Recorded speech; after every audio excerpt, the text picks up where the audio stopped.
안녕하십니까. 오늘도 유튜브 방송을 하면서 세상과 소통하는 문찬수 목사입니다.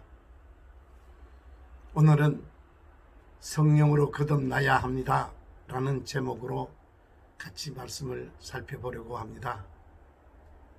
우리 신약성경 복음서에 보면은 예수님 생애에 많은 사람들이 예수님을 따라다니는 것을 보게 됩니다. 그들은 예수님이 병자도 고치고 또 심지어 죽은 자도 살리고 하시는 많은 이적을 베푸는 것을 보면서 많은 사람들이 예수님을 따라다닙니다. 예수님이 계시는 곳에는 언제나 많은 사람들이 모여들었습니다. 그러나 그들은 예수님이 실제로 누구신지 예수님의 실체에 대하여 정확히 아는 사람은 아무도 없었습니다. 누가복음 9장에 보면은 오병이어의 기적이 나옵니다. 해가 뉘어 넘어가는 오후 늦은 시간에 수천 명의 사람이 여느 때처럼 예수님 주변에 몰려들었고 그들을 먹일 만한 음식은 준비되어 있지 않고 그래서 예수님이 묻습니다. 너희들 가진 건 뭐 있느냐? 보리떡 5개와 물고기 2마리, 이게 우리가 가진 것 전부입니다 라고 제자들은 대답하게 되었고 그 보리떡 5개와 물고기 2마리를 가지고 축사하사 그 모인 그 수천 명의 사람들을 다 먹이고도 12광줄이나 그 떡이 남았다 하는 이야기가 누가복음 9장에 기록되어 있습니다. 자, 그런 현장에 남아 있었던 그 많은 사람들은 더욱더 예수님이 궁금했습니다. 이분은 도대체 누구신가? 그래서 나름대로 이렇게 저렇게 예수님을 평가했죠. 이러한 분위기를 예수님이 모르실 턱이 없죠. 그래서 예수님께서 제자들에게 묻습니다. 사람들이 나를 누구라 하더냐? 그렇게 물으시니까 제자 중에 한 사람이 더러는 세례 요한이라는 사람도 있습니다. 또 어떤 사람은 엘리야라는 사람도 있습니다. 또 어떤 사람은 선지자 중에 한 사람일 것이다 라고 말하는 사람도 있습니다. 이러한 말들을 종합해 보면은 그 중에는 예수님을 누구신지 예수님의 실체에 대해서 정확하게 아는 사람이 한 사람도 없다 하는 것을 우리는 알 수 있습니다. 제자들의 그러한 이야기를 들은 예수님께서 다시 제자들에게 물으십니다. 그러면은 너희는 나를 누구라 하느냐? 그렇게 물으시자 제자들은 언뜻 대답하지 못하는데 그 중에서 베드로가 앞으로 나서면서 주는 그리스도시요 살아계신 하나님의 아들이십니다 라는 그러한 고백을 합니다. 그때 예수님께서 바요나 시몬아 네가 복되도다. 그것을 네게 알게 하시는 이는 하나님이시다 라는 말씀을 합니다. 이 말씀을 우리가 조금 묵상해 보면은 예수님이 그리스도시요 구세주라는 것을 알고 예수님이 하나님의 아들이라는 것을 아는 것은 매우 복된 일이다 하는 것을 알 수 있고 두 번째로 그것은 하나님께서 알게 해 주셔야 아는 일이다 하는 말씀을 정리해 볼 수 있겠습니다. 그것을 우리는 성령으로 거듭난다 하는 말씀으로 말씀을 바꿀 수 있습니다. 요한복음 3장에 보면은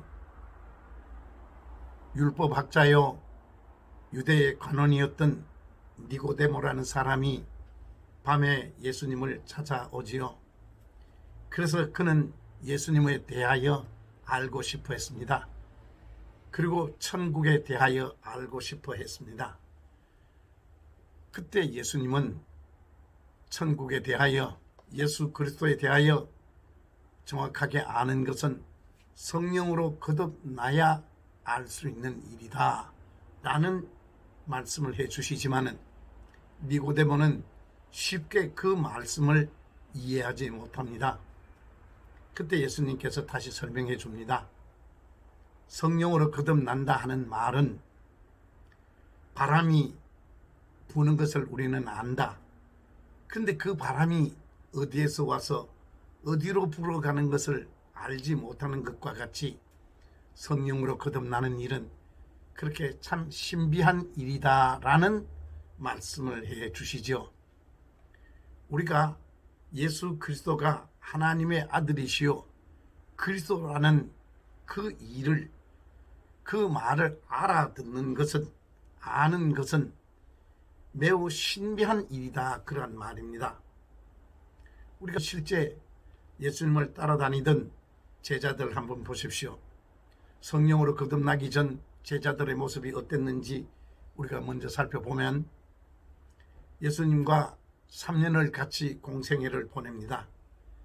예수님을 따라다니던 그들, 예수님께서 십자가에 못 박힐 당시에 다 도망가 버렸습니다. 베드로 같은 이는 나는 저 사람을 절대로 알지 못한다고 3번씩이나 부인하는 정도로의 사람이었습니다. 예수님께서 십자가에 못 박힐 그 현장에는 제자 중 한 사람이 멀리서 숨어서 보는 정도의 수준이었습니다. 어디 그뿐입니까? 예수님께서 3일 만에 부활하시고 제자들을 만나 주셨습니다. 도마 같은 이에게는 손에 상처난 자국과 옆구리의 자국까지 만지고 보여주셨습니다. 그러한 경험을 한 제자들, 요한복음 21장에 보면은 나는 고기 잡으러 간다 하고 그들은 일상생활로 다 돌아갔습니다. 부활하신 주님을 식사도 같이 하고 만져보기도 하고 대화까지 같이 나눈 부활하신 예수님을 만난 그 제자들의 모습, 지금 우리로서는 쉽게 상상이 되지 않지요.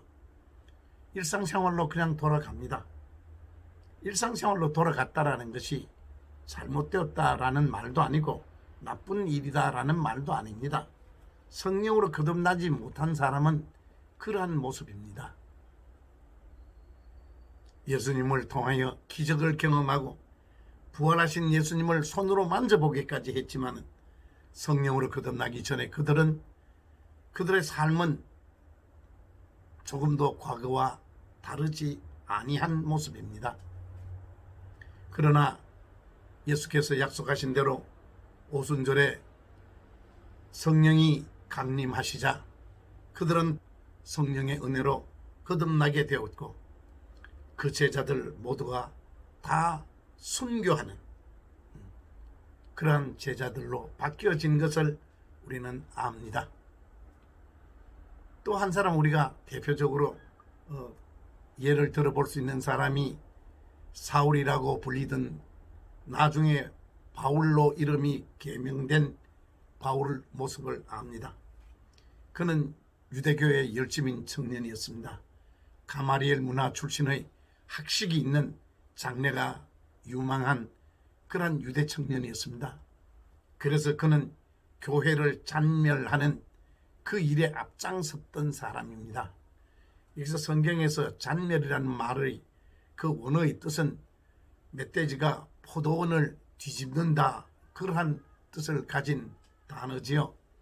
그렇게 교회를 박해하던 그가 교회를 다시 박해하기 위하여 공문을 주머니에 넣고 다메섹으로 내려가는 길에 빛 가운데 찾아오신 예수님을 만나게 되고 성령으로 거듭나게 됩니다. 그리고 그의 삶은 바뀌죠. 그의 삶은 순교하는 그 순간까지 일생을 예수 그리스도와 그의 나라와 하나님 나라를 선포하는 일과 예수가 그리스도시며 하나님의 아들이라는 그 일을 전파하는 일로 자기의 일생을 바치는 사람으로 바뀌어집니다. 여기까지를 정리하면은 성령으로 거듭난 사람은 인생의 가치관이 바뀌고 삶의 모습이 바뀌어진다 하는 것을 알 수 있습니다. 우리가 교회 다니는 일 귀합니다. 예수 믿는 일 귀합니다. 그러나 정말 귀한 일은 우리가 성령으로 거듭난 신자가 되어야 한다 하는 말입니다.